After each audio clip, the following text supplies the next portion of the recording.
Hi, colleagues. My name is Keet. Thank you so much. Lovely joining you. Thanks to Sharon for the invitation, and of course, to all of you that have made different sets of contributions. I'm delighted, even in the context of what the pandemic, the challenges that the pandemic is putting forward, to join you. And my apologies for uploading this so very late.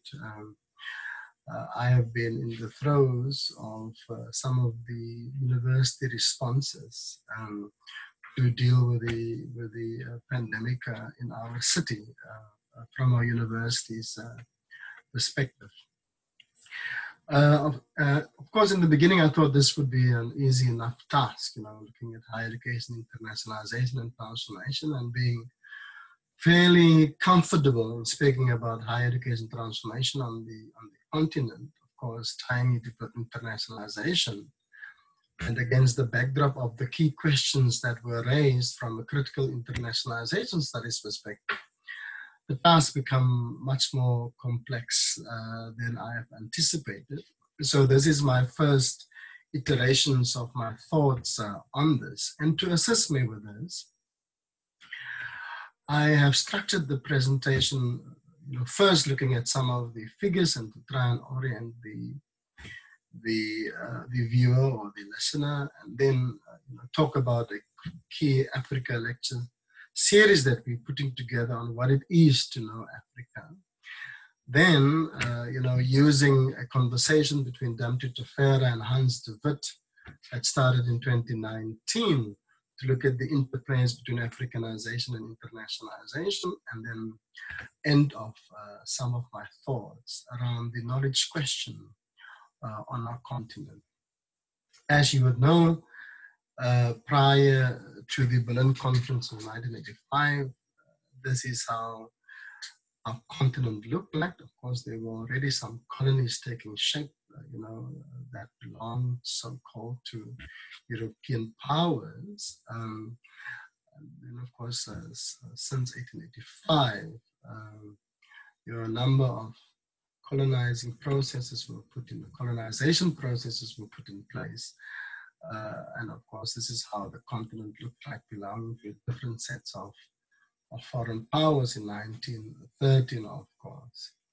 Part of the reason why I'm just reminding ourselves of this is because later on I'm going to refer to how Africa is written in the lingua, or in the genre or register of dysfunction, precisely because of these processes.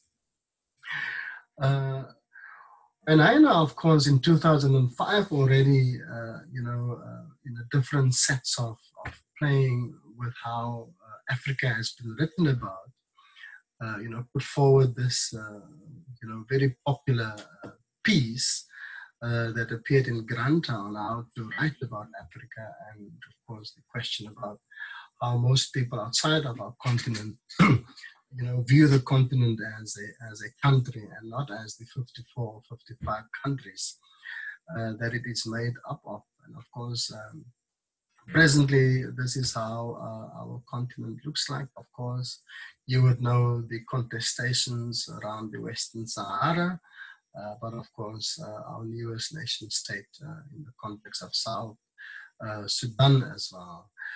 And so the idea here is that a particular formulation of how to write about Africa took shape that up till today frames the way in which the continent is engaged in the written form. When it comes to the project of decolonization and the growth of universities in Africa, and of course, as you would well know, operating within the field of critical studies, this project of decolonization simply refers to the times of the 1960s, when the African state, most of the African states gained independence, as you would know, South Africa only in 1994, so to speak. But that was not, of course, the the end of the project of decolonization. There are varieties of forms at play at the present moment, and nothing written about that already. So if you can see, one of the most telling analyses around this actually globally is in the work of Paul Zalenza from Kenya, in his 2016 book, around the question of the transformation and the expansion of higher education worldwide. And I use some of the data that he has mobilized to make some of his arguments to assist me. You can see there, in relation to the growth of universities by world regions, how Africa, jumped in terms of its growth of the number of degree granting institutions, from 1994, and of course a huge jump between 1970 and 79, and up, of course, between 2010 and 2015 as well, resulting in the continent having close to 2,000 degree granting institutions in different forms and shape as well. And this, of course, also in relation to, comparatively speaking, with other world regions as well, the enrollments in terms of millions, and you can see the massive growth that has happened on our continent, an average percentage increase between 1970 and 2013 of more than 36%. Part of my logic behind this is just to give you a sense of the variety of processes at play as far as higher education growth on the continent is concerned. When it comes to what you will generally call as the student mobility within the context of internationalization, of course, there are some arguments, and these figures, they differ depending on what author and what source you are consulting. But there is an argument that our continent's 54 nations, and of course, depending on how you stand on other questions, and maybe 55, African students in 2013 comprised 10% of all internationally mobile students around the world. Of course, some of the data, is from 5 years ago, gives you a sense of the growth of the system, and of course the growth of internationalization as far as our continent is concerned. And of course, the growth and the rise of more than 9% is regarded as strong from the context of our Schulman is putting this forward. The countries from where the students are coming from, and these are the top 10 countries. Of course, you can just check them out for yourselves as well. But Nigeria, of course, one of the most populous countries on our continent, it's in number 1 there as well. And then with Ghana and Sudan at number 9 and 10, and you will see some interesting patterns playing themselves out. These are the top countries receiving African students. So it's France, of course. I'm not so sure whether South Africa should be listed here as a country because we're part of the continent. Then it's the UK, the USA, Germany, Malaysia, Canada, Italy, Australia, and Morocco, of course. So these are that was in 2010, and you can see how those numbers have shifted in 2014 with some of with the United Arab Emirates and Italy, Ghana coming to Saudi Arabia coming to the picture of those. Of course, these numbers says, of course, very little about the geopolitical dynamics that drives these processes. I just wanted to give you a sense, just in terms of sheer numbers, of what the mechanical, technical mapping looks like of student mobility on our continent. But there's also a drive around African student mobility within the continent as well, and so there's a huge growth, for Southern Africa, where you focus on students studying in South Africa and Angola, and for East Africa and Kenya and Uganda. Both Kenya and Uganda, of course, fast-growing higher education systems that allows for a variety of options for our students. Then in North Africa, of course, Tunisia and Morocco, and West Africa, Senegal and Ghana as well. And so we're building, from our perspective as Nelson Mandela University, and of course not for the question of internationalization conventionally understood, but we are building, productive relationships, especially in East Africa and in West Africa as well. And of course, the countries that international students come into our continent prefers, seems like it at the present moment, is South Africa, Egypt, Uganda, and Kenya. Now, I hope this gives you a sense of what is generally regarded as student mobility. But when it comes to a more critical look at these numbers and these processes, of course, there's a telling extractivist reading when it comes to internationalization on our continent. And of course, this appeared in the World University News, towards the end of last year, around the question of how Africa is being seen as the new space for countries to recruit international students. And of course, using the continent's different sets of demographics and numbers. You can see on the left, around the question of 1.2 billion people.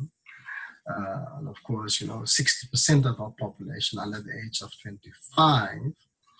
And then, of course, using that 10% of sub-Saharan African youth enrolled in post-secondary education as a particular kind of source for internationalization across the two different sets of water bodies that flanks our continent. So that's the one extractivist reading. The other reading, of course, is the reading as dysfunction, of course. This is also some of the work that I got from one of my PhD, some of the ideas that I got from, that I'm borrowing from from one of my PhD students, Mutinda Nzioki, who graduated last year around the question of how Africa is read as dysfunction as well. And of course, this paper in 2015 certainly falls within that particular category.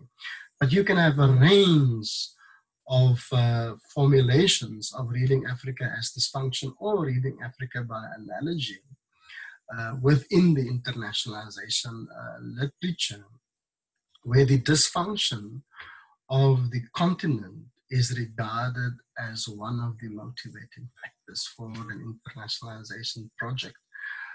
So the idea that the continent is weak is seen as a particular kind of advantage for internationalization when it comes to students that can leave the continent to study somewhere else as well. So yeah, already some of the questions that was raised in Sharon's opening talk comes through as well. What kind of forms of thinkings can emerge within the context of critical internationalization studies that doesn't reinscribe, especially spaces and countries within our continent as dysfunction as well. So this is part of the deeper questions at play as well.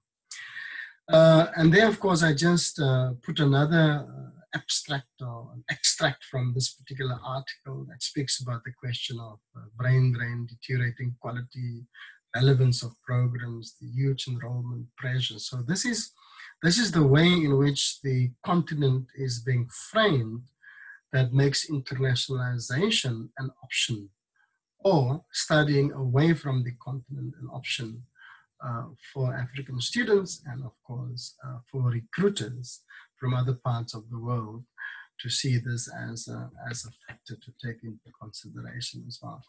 And then, of course, it is if you understand knowledge production conventionally in the way in which it has been framed within the academy in knowledge institutions, then of course, and you count it in the way that it's been counted in those institutions, then you will, of course, get to the point that Africa will find itself in a marginalized position as far as knowledge production is concerned and dissemination. But that is to use one particular westernized model of looking at universities to make that particular assessment. Of course, if you bring any other model into play, of course, the picture will differ, dramatically, especially if you look at it from an Africanity point of view. So, but we'll get to some of those questions later on. And then the deep issue at play, and it's not only a question for people not from the continent. That is not at all even the worry around this question. The struggle that we have here is that our own scholars and ourselves, of course, have particular formulations of what it is to know Africa.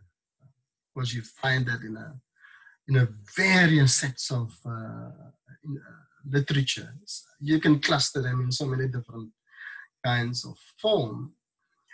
And of course, some of these things, appear as Tinda and Uchenna is saying, they appear self-evident, and of course, you can just muster, vast intellectual resources to try and put an answer together for this. But of course, the precarity of African life and the underbelly of our higher education systems tells us that, the concepts at play for making sense of our social reality, has run out of explanatory or probably interpretive value at the present moment. What Achebe will call, how to disable the labels that have been attached to describing the African world, and how one then works with the question of kind of a constrained academic rituals, that tinkers with broken machinery of the academic production, as Paul Zaleza would argue. So this is not this question is not a question that will have an answer that can be mobilized by looking at the vast intellectual resources already in existence. I do think that we struggle with this. For instance, we have an interesting debate emerging, or we call a conversation between decolonization and Africanization. And of course, you will have both your supporters and detractors in different schools of thought around this. But one of the key elements that's emerging is that in the South African space, where the different sets of rhetoric around decolonization, that it has lost the focus on excavating African intellectual traditions that can be in conversation with some of these theoretical frames being put forward by decolonial theory, from various sorts and so on. So this is a particular productive conversation that will be taking shape, I suspect, over the next few years in our space. Really looking forward to this. And then the part of this, of course, is also to argue then what should knowing the meaning, why should knowing the meaning of Africa still matters? This is part of the questions that Nzioki and Okeja, Tinda and Uchenna is asking, and of course, what kind of sources and artifacts of accessing reality are presently relevant for guiding thought, which intentionally disposes towards knowing of Africa itself. Now, certainly, if you look at the two sets of arguments or two examples that I've just shared with you previously, those would not be the forms and formulations of thought that will even begin to understand what it is to know Africa, and that is where one of our deep challenges lie. And so we have to ask a few questions anew, not because some of our great minds and thinkers have not put these questions on the table. That's for sure. We have brilliant lineages and bodies of knowledge around those particular kinds of questions. I do think that the present historical moment, asks us to bring those questions back into the space. Those questions are not so different from Sharon's questions within Critical Internationalization Studies about how the critiques of internationalization may circularly reproduce the same colonial logics that we seek to interrupt. Now, certainly that is a very, very powerful and productive caution for any one of us trying to think disruptive practices or disruptive epistemologies or thought patterns in different kinds of ways, of course. That circularity is very noticeable in critical work in various knowledge domains, even within my own work. And one has to try and find ways of thinking that can literally spiral out of that circularity, because we have deep questions that we need to respond to, or we may even have deeper questions that we can frame.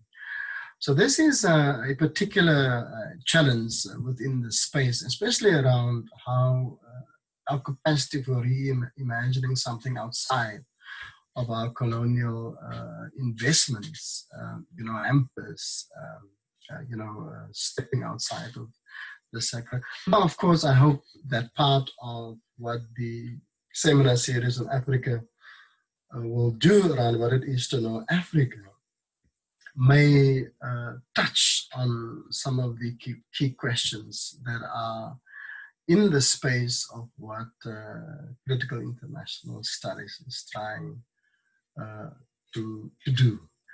And so there is a kind of a sense that these questions can become organizing tools for our work, and of course it can be different sets of interpretive schemes for giving our practice and our academic work a much sharper social justice edge as well. I must say I really value the kinds of questions being put on the table, both from Critical International Studies side, but also from the side of the Africa Philosophy seminar series that Mutinda and Ochena is putting together.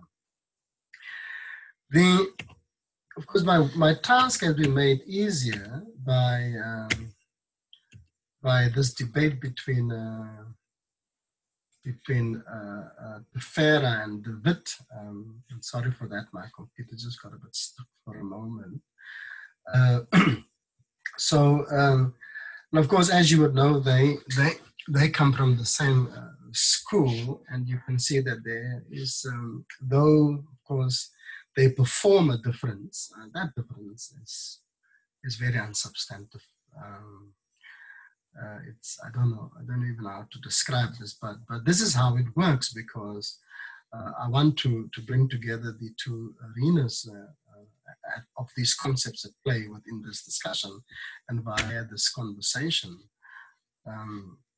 So the one is that Tefera makes, of course, this profound statement that our system is the most internationalized, not by participation, but by omission, of course. The fact that the internationalization project within higher education on the African continent, sees Africa as a passive player as to how the other other countries, of course, in geopolitical forces place themselves at around this particular phenomenon. and of course, David then in the follow-up discussion then agrees, that when it comes to our continent, that internationalization has been driven by the Anglo-Saxon world and continental Europe, okay, with the South being at the receiving end. But of course, this is where the question then lands, and that is that that the FARA, in taking issue with the Witt and Hunter's definition, which they of course tweaked, the one from Jane Knight around the internationalization as an intentional process, then started a few interventions on the side of these two scholars of internationalization. And of course, the question then would be is that if Africa is the most internationalized, not by participation, but by our mission, then of course it makes then sense that internationalization on our continent needs to be critically viewed as a project that reinscribes different forms of inequalities in geopolitical arrangements in so many different kinds of ways. This is part of what the project of Critical Internationalization Studies is trying to highlight. Okay? And so the argument between these scholars, of course, is that as the issue is again that they view our system as the weakest global education, as the weakest system globally speaking, and so suggest that we then relies heavily on discourse and paradigm and parameters set by others, was rendering it vulnerable to the global whims and idiosyncrasies of other countries.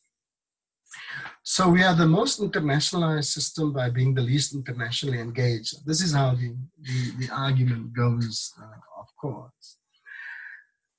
So part of the internationalization project, when it comes to our own academic project, is the way in which such project, of course, displace the questions that we should have had by now around knowledge on our African continent, and of course epistemic justice in another format as well. And we also have amazing developments and sophisticated developments around the question of Africanization as a return to the source of Africanization within the context of a future unfolding, or Africanization as a project that fights on the side of decolonization, globally speaking. And of course, that particular conversation is something that will still happen. We do have, of course, different schools of thoughts, not only on our continent, but also in our country, as to how those two concepts and of course, the practices and processes, paradigms and theories associated with them, how they link up. The other point that comes from the FAIR, of course, internationalization in Africa is a coerced process. And for the Witt, of course, the question is that if we deal with decolonization, Africanization, and internationalization strategies, it should be strongly guided by an African context. Now, of course, that statement looks to be like a fairly reasonable and acceptable statement in different kinds of ways. And one can clearly attach different kinds of understandings to that.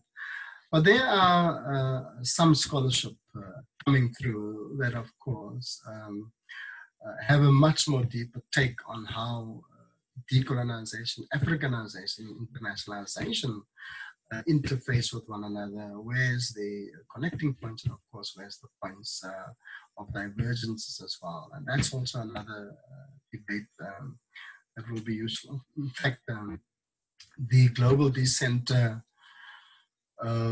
network meeting that would have been held at our university in June would have discussed the interplay between Africanization and decolonization.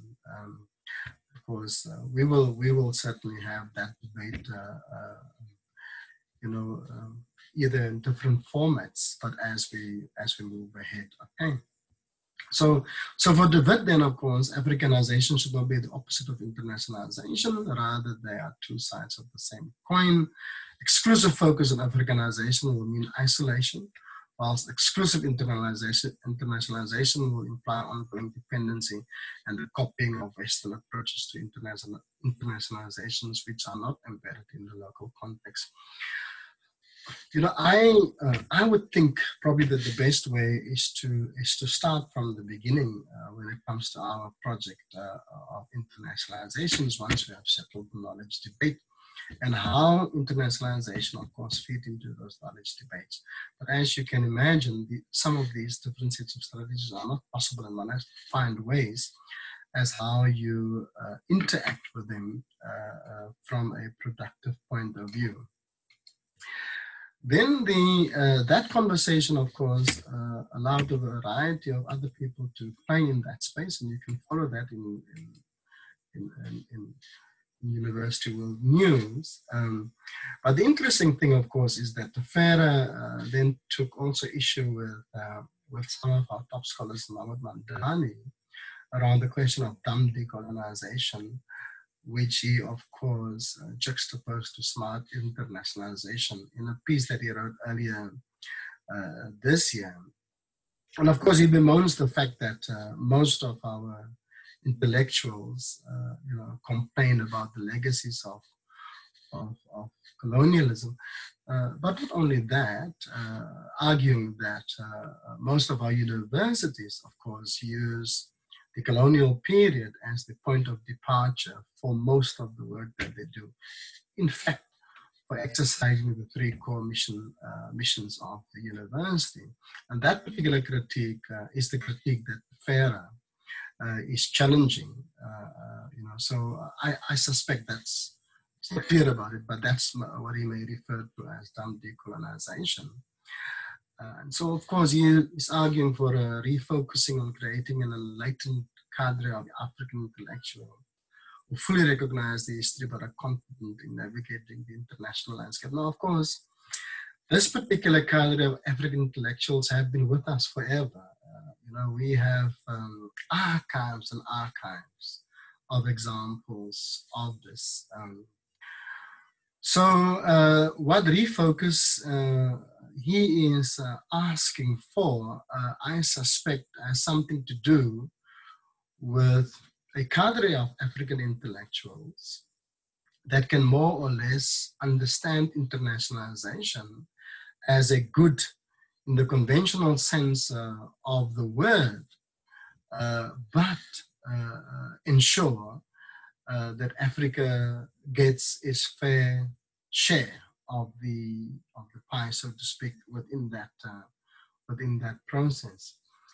Whether he critiques both the logics of internationalization, or whether he critiques how internationalization is conventionally understood, I'm sure that is not what he has in mind in his debate with Hans de Wit, of course. So this is my last slide. So in our context, I am sure that if one pursues this a bit deeper, and we can then return to some of the questions that Critical International Studies puts forward as some of its organizing frames, then there is a way in which we can think the critiques of internationalization within the frame of Critical Internationalization Studies as one of the contributing interpretive schemes to a deeper project of Africanization. I'm clear that the framing of those questions will be very, very useful. Even if the idea of Africanization is quite clear in the minds of some of our top scholars around the conscious and deliberate assertion of the right to be African, but certainly in my reading, internationalization is thwarting and works against that particular kind of assertion. So internationalization, conventionally understood in practice, does not work in favor or contributing to the project of Africanization. And of course, with Africanization, and I hope I'm not misunderstood, we have a broad framework as we are to understand Africanization. that is more inclusive than exclusive. Unfortunately, I can't go into those different sets of understandings around that, but certainly not as crude as some people would make it out to be if they want to critique it. So coming back then to the argument that if we say that internationalization convention understood is starting this particular project, then clearly if we can look at some of the questions raised within critical internationalization studies, how can we ensure that in seeking to decenter the West, that we do not simply propose a new center that will repeat underlying colonial patterns of hierarchy and universality? That, because those are one example. There are many others. Those kinds of questions become very, very important touching points for how we think about the project of internationalization as it relates to our continent. And of course, how both the way in which we have to develop a critical ontology of ourselves as academics has to disrupt some of our colonial investments and desires, if we are to literally make both the project of Africanization and decolonization have much firmer and more productive traction within our continent. But there are voices and there are movements coming through in that space. So I am particularly interested in those questions raised from critical international studies. And of course that has to be framed for the possibilities of the project of Africanization. That will be a broader discussion. And brings me then to the last point around the knowledge question. Now, we have tried in many different forms and projects over the past few decades, more or less knocking together disciplines via indigenous knowledge systems. But as you would know, disciplines do not necessarily grow and take form and come into being in those kinds of ways. They are totally entangled with a variety of processes that disallow different sets of knowledge formations to be able to read African. Okay? So most of our knowledge formations on our continent, because they are imported and because we don't spend enough time in rethinking them, they are capable of reading Africa and African for that matter. So they are incapable of looking at the question what it is to know Africa. That's probably where this question from Mutinda and Uchenna is coming from. And so the growth of Black studies across the different knowledge field is not surprising, given the fact that the knowledge question is so deeply rooted in how the universities operate. As you would know, is the disciplines that makes the university and of course provide for the interface of the university and the broader political economy of society as well. So this is a huge question that we have to put on the table, not from the perspective of displacing different sets of worldviews, but from the point of view of where different knowledge formations can be invested with certain forms of schemes and interpretations that may make reading the continent a bit more just and a bit more intelligible. So this is where I would like to leave it. Thank you so much for listening to me, and I hope to see you tomorrow.